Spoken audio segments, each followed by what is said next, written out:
জুমার দিন আসরের নামাজের পরে একটি দুরুদ ৮০ বার পড়লে ৮০ বছরের গুনাহ মাফ হবে এবং আল্লাহর কাছে দোয়া করলে দোয়া কবুল হয়ে যাবে। ওরাও দোয়াইফান, তবে এটা আমলযোগ্য। ছোট্ট একটি দুরুদ আছে, আপনি এটা জুমার দিন আসরের নামাজের পরে পড়বেন। মনে রাখবেন, জুমার দিন হচ্ছে সাইয়্যিদুল আইয়াম, leader of the all days, সকল দিনের সর্দার হচ্ছে জুমার দিন।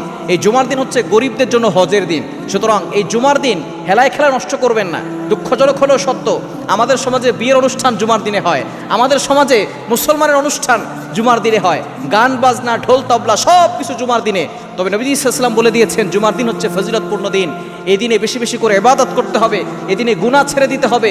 এদিনে এমন কিছু সময় আছে যে সময় দোয়া করলে দোয়া কবুল হয়। তার ভিতরে অন্যতম সময় হচ্ছে আসরের পরে মাগরিবের পূর্বে।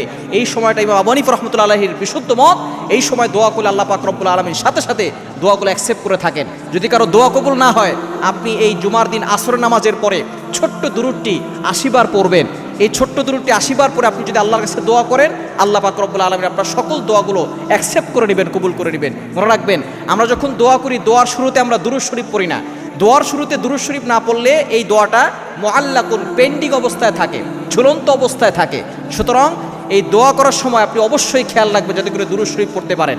এজন্য এই ছোট্ট দুরুদটি জুমার দিন আসরের নামাজের পরে পড়বেন। দুরুদটি হচ্ছে আল্লাহুম্মা সাল্লি আলা মুহাম্মাদিনিন নাবিয়্যিল উম্মিয়্যি ওয়া আলা আলিহি ওয়া সাল্লিম তাসলিমা। এই ছোট্ট দুরুদটি আপনি ৮০ বার পড়বেন, ৮০ বছরের গুনাহ মাফ হবে।